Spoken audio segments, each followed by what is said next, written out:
Everything you see on this table has strong scientific evidence that it will help us sleep. So we're going to dig into all of those in great detail. So the first one is a really good one, kiwis. Kiwis? Yeah. So there's been good studies on them. So if you have 2 to 3 kiwis before bed, you'll see people sleeping better. Next on our list is sleep divorce. People generally don't sleep as well when you're in the same bed as others. Next, what about this? This is more evidence than the rest of these things combined, and it is effective. Another one to think about is sound. And it really matters, sound, when you sleep? Yeah, as much, if not more, of any other factor. There's also screen usage, light, your pillow, and wearables. But the other thing is we're spending more on sleep, and sleep is getting worse. And for the last 20 years, I've been doing science, coaching, and education that enhances human performance. And I've been fortunate to work with the world's most elite athletes, entrepreneurs, leaders, and even 50% of athletes have a clinical sleep disorder. It gets worse. 70 to 80% of people who have clinical sleep apnea will go undiagnosed. And for women, it's somewhere in the neighborhood of 90 to 95%, and it is deleterious to your health because it's highly associated with long-term death risk, cognitive function, mood regulation, performance, recovery, metabolic health, and it happens for a bunch of different reasons. And we can go through them, but we look at the 8 billion person population. We need more people to pay attention to their health. And so I just want to get the best possible out of people. So this could be energy, it could be metabolic, it could be cognitive function, it could be muscle growth or fat loss. And so I want to give every person listening to this the opportunity to reach their goals and dreams. I'd love to go through all of those. And you have a 5, 4, 3, 2, 1 method. What is that? Yeah, it's just a little thing I came up with that says, all right, can we help people with fat loss? So the first thing to think about is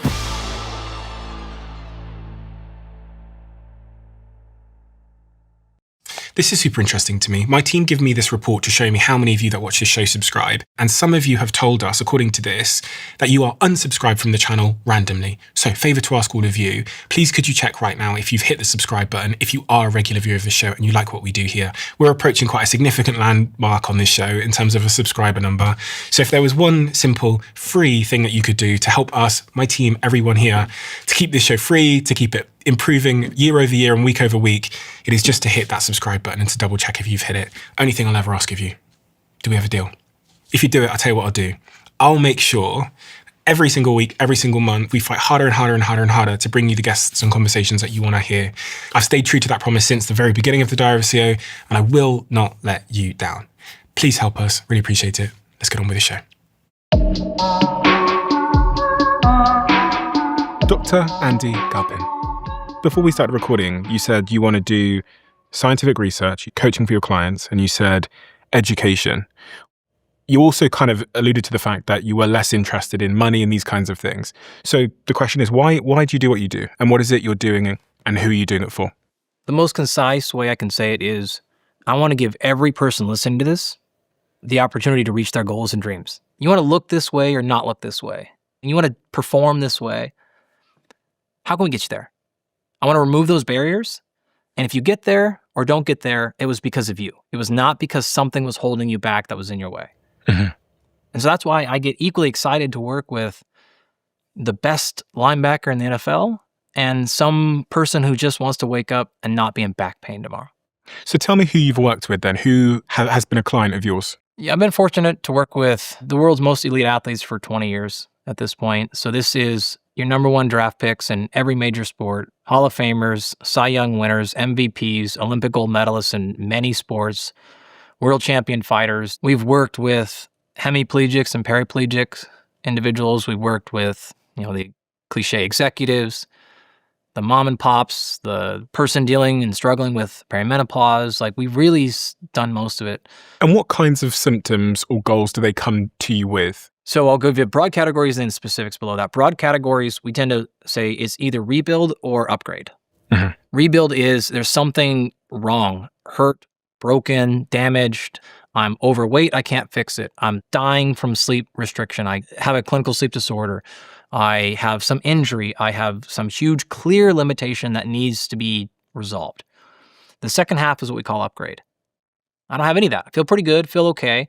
Now I just want to get the best possible out of my life. So this could be energy. It could be metabolic. It could be cognitive function. Why I can accomplish that and our folks I work with can is because I'm after the physiology. What does you mean by that, physiology? It's your biomolecular signature. Do you have a muscle imbalance that's creating neck pain, that's making it hard to sleep, and that's giving you a hard time regulating your emotions? It could be Classic things like inflammation, everything that is inside of your body in both the way that it is running and expressing itself. And what are your credentials? So my PhD is in what's called human bioenergetics. I started my lab in 2011. Your lab? So I'm an active scientist. I'm a professor. That's my real job for the most part. So we conduct and disseminate research there that enhances human performance. And then I've started a number of companies and privately coach people. That's what I've been doing for over 20 years. We talked about the different personas and the types of problems they come to you with.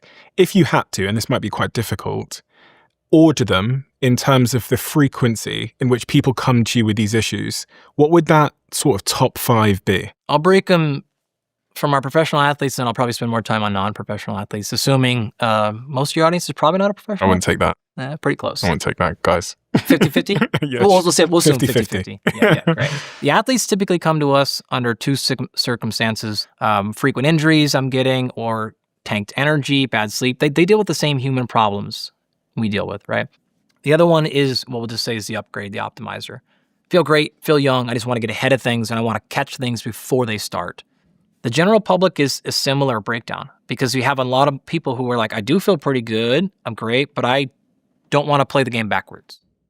I don't want problems to come up and then I got to go scrambling and figure it out. So let's collect baseline data now. Let's get ahead of things. Let's predict problems before they arise. But I've only got a few minutes a day, right? I'm not trying to like take over my whole life with all this stuff. Like probably the most common ones are things like sleep and energy. Performance goals, can't seem to get stronger, can't seem to lose that little bit of weight, maybe a touch of brain fog, I don't feel as sharp. Well, I'd love to go through all of those: sleep, energy, performance, strength, struggles, weight. But also, I've got my blood test results here, which Andy has taken a look at for me. It's not all good, okay? So that's a pre-warning. It's not all good, but he's going to run me through my blood test results in this episode, tell me how I improve things. And there was a couple of deficiencies that I had no idea that I had because I thought I was doing everything right, which have completely changed my supplement, but also my behavior generally. And also you've got this here, which is a gentleman, I believe, whose blood test results you did, similar age to me, and you took him from not so good to great. And we'll talk about that as well. So hold on for a second while we touch first on the subject of sleep and energy, which is the first thing you talked about. A lot of people listening struggle with sleep, and they also, in their waking life, feel variances in their energy. If we start then with sleep, what are the most people problems of sleep? This is a great question. We'll start off, and in fact, I think this is a nice framing of everything we're going to talk about. We want to be weary of what we call health anxiety. Mm-hmm. This is over-fixation, over-concern, worrying too much about little things with your blood work, with your sleep, everything. You're in a really great spot. So we can look for some upgrade, but we want to be careful of pushing that line. Why that also matters is if we look at the 8 billion or so person population, we probably need more people to pay attention to their health than to not pay attention to their health. Mm-hmm. Right? We're not in an abundance of people caring too much. But if you're listening to this show, you are probably not representative of the general population. And so I want to be really careful of everything I'm about to say for the next couple of hours. I don't want to create health anxiety. I don't want you to be so terrified to touch a receipt that it sends you in a 3-day tailspin. Mm-hmm. Anytime we're talking about a health or performance, we want to run the spectrum of disease to optimization. We should not be playing around with optimization and performance if we're in the presence of a medical disease. And why I say that is sleep is probably the biggest place of clinical disease that exists that no one knows about.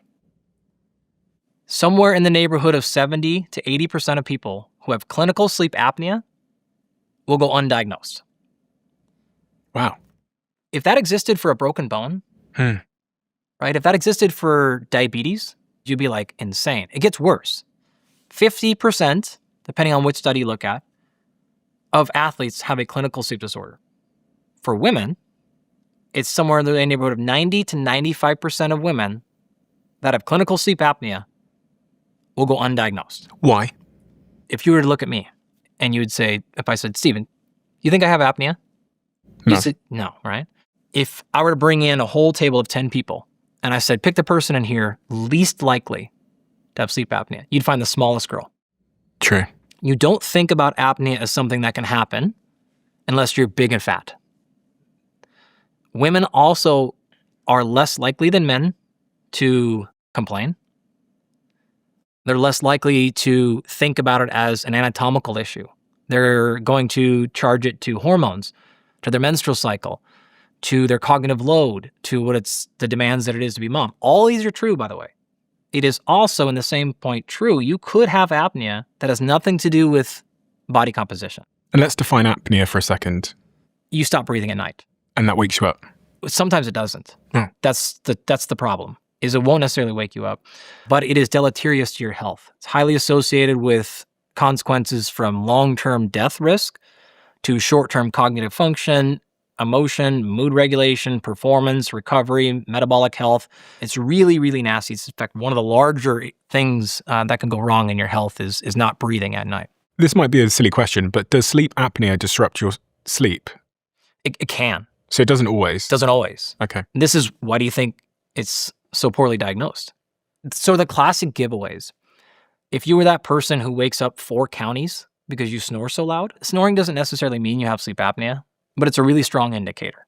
That's one form of it. So apnea happens for a bunch of different reasons. More evidence recently has suggested like neck size was this kind of original thing that we say like a big neck is just a problem. Doesn't look like that's as true, but certainly it is true. As you increase obesity rates, you'll see an increase in apnea as well. So what's happening here is now you're talking about, I'll call it anatomical or physical. Like something physically is landing on your neck and your tongue and your throat, your larynx and esophagus, and it's stopping your breathing. And why this matters is when you're standing here or sitting here in this chair, you're in this vertical position. And as you go and lay down, anatomy shifts. You also have a lot of research showing that the larger the human being, the more fluid they have, which is pretty normal, right? So a person who's twice your size will have twice the amount of water in their body that you do. Imagine if you had, we'll take this beverage right here. Why do you have red wine? Well, anyways, we'll come back in case you get thirsty. So you see the water is sitting vertically, right? Mm-hmm. If I were to shift this cup horizontally, the water would shift and it would balance horizontally to where the gap in the air would be on the top, right? That happens in your body. Mm-hmm. So imagine this top piece right up here. That's your neck. Now when you lay down, your neck is over here, and I would tip this over, but it would spill everywhere. That fluid then shifts up into your neck. So it's not even necessarily a physical size thing, but it's the fluid associated with being a larger human being that the fluid shift can happen. Mm-hmm. What we're now finding is a whole series of other types of apnea. Now there are neural causes to it. There are environmental causes. There are positional causes. And so as a classic example to round the story out, traditionally, if you're told you have apnea, you're going to be given one of about 3 choices. Medication, what's called a CPAP device, right? So that's the big like Darth Vader breathing machine. Or potentially what's called an oral appliance. It's a mouthpiece that kind of repositions your jaw and neck. I'm for all of those treatments. Why they all have such low success rates is because they're given out generically. You come in, you have apnea, you get the same stuff. Now what the field is moving towards is precision and saying you have this specific type of apnea. An oral appliance won't help here. You actually need this surgical intervention. I was looking at some of the data here and it says that sleep apnea is very common globally, much more common than I expected. It says men who are middle-aged have a 24 to 34% prevalence of apnea. Women, 9 to 17%. Seniors, 30 to 60%. That's right. Postmenopausal women, 25%. So yeah, rough numbers. That means that listening now, if you're a middle-aged man listening, if there's 3 of you listening right now, one of you statistically might have apnea. Now that's clinical sleep apnea. That doesn't even count subclinical. And if you're a senior listening now, which is 65 years older, there's a 30 to 60% chance. Wow. Depending on some numbers you see, Stephen, you'll see 1 billion people across the globe. Yeah, that's what it says. It says 1 billion. 1 billion people. Yeah. Now that's only apnea. That's not insomnia. That's not all the other sleep disorders. That's simply the one variant of it. Why is this happening? Because, again, from an evolutionary perspective, sleep apnea couldn't have been great for survival. Yeah. 3 primary reasons why this is happening. The first is the fact that our environment is physically changing. Our ancestors never had to deal with this. 2, our current solutions for testing are either insanely outdated or incredibly difficult to get to. The third major one is our solutions that we provide people in public communication are wildly generic, thus not helpful. In fact, if you were to poll everyone listening right now, sleep comes up and you go, oh, great. They're going to tell me to sleep in a quiet room that's cold and dark. And they're like, I've heard it all. And you have. Where we need to get to next is how do we help people find these precision solutions based on their type of sleep issues? But that's the 3-part reason why this stuff is happening. Oh, I'd like to go into all 3 of them. I also would like to just pause on the diagnosis part, because there'll be people listening here that might have a suspicion that they need help. But again, they're going off their feelings. Yep. How can they know for sure what help they need and what their problem is? Yeah. I always start with subjective.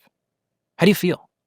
If you feel good, let's now immediately take a breath. You have good energy, you wake up, you feel good. Everyone's going to be a little bit tired. We also we've actually had I've been working with for several years, a very close friend of you and I. We constantly have to battle because he'll just get really honestly terrified because he gets sleepy at the end of the day. And I'm like, bro, that's the point. People that are hard chargers, high performers, are actually afraid of being tired. We have to recognize and realize that is natural and needed. You need to feel a little bit sleepy in the early afternoon, and you should feel tired, unmotivated, lack of focus at the end of the day. What if I didn't used to? Because that's what people they compare it to an old version of themselves. Sure. Again, we can say natural. When you are sub 25, you're just a powerhouse, right? When you're past 25, we shouldn't just accept frailty. We shouldn't accept a permanent decline, but we do have to start to realize we're not going to have the energy of a 20-year-old. It's just not typically super realistic.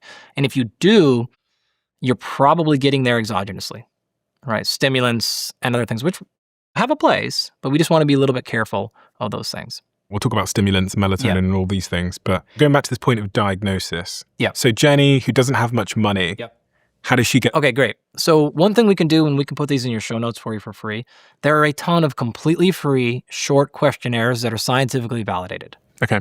You can do these for RLS, you can do them for insomnia, you can do them for apnea, you can do them for circadian disruptions and disorders, you can do them for chronotype. Are you a morning person or tons? And I'll put as many of these for free. So my answer there would be start with one of those. Okay. If you flag that and you want to move up to the next step, then you kind of have a couple of different ways. And your 2 options are what we'll call wearables, at-home tech. These are typically, we'll call them $100 to $600 range. Mm-hmm. And then past that, you have a true medical option, which is a sleep hospital. This is when you would go into the hospital, you go into that weird room and you sit there, you get all the wires, someone looks at you through a window, you sleep in for one night. You can see from the look on your face already, you're just like, all right, who wants to do that? Mm-hmm. If you have a true disease, at this point, for the most part, the sleep hospital, depending on the disease, it is where you need to get to. Now, what our group is working on and others is, can we bring the sleep hospital into the home? It's not super affordable at this point. We're working to get it there, but that is the clear future. If you have insurance, take that validated questionnaire I just said, go to your doctor and say, here's what I scored this saying. Will you order me that sleep study? Mm-hmm. It is a giant pain, I know it, but it is probably worth it. If you want to use the wearable, you can do that. The problem with the wearables is numerous. They are awesome at things like awareness, at accountability, right? They're pretty good for things like total sleep time. They're really, really bad. And the major pitfall for wearables is predicting things like deep sleep and REM sleep. Do you know what I was thinking about? I was thinking about certain times where I've done certain things behaviorally, and then I got in bed, woke up feeling terrible, and my wearable said to me, you had a really bad night's sleep. And I could kind of put 2 and 2 together and kind of establish cause and effect. And I could almost, I guess, test that then going forward and say, okay, don't do that, or maybe get in bed earlier, or the heat was way too high, whatever it might be. And I could sort of A/B test my way to a better outcome. Yeah, so they can give you things like total sleep time, as I said. What you want to be careful of are the aggregate sleep effectiveness score, sleep quality score. That's the stuff that directionally won't be there. But you actually said something interesting a second ago, which is you felt worse. Mm-hmm. That's the only directional thing we need to have to pay attention to. If you go, wow, I felt worse today, Mm. and then you can go backwards and go, yeah, that's because I did A, B, and C yesterday, or I felt better today. That's not the only metric. And to be really clear, I'm not advocating to ditch all the wearables. We use them extensively. It's just really being careful about what data from those we pay attention to and what we don't. So stuff that we do now is find big themes that they're oftentimes missing. Here's a good example. We had 1,200 days of data from, I think it was an Oura ring. And we are actually able to find that in one of our clients, for every one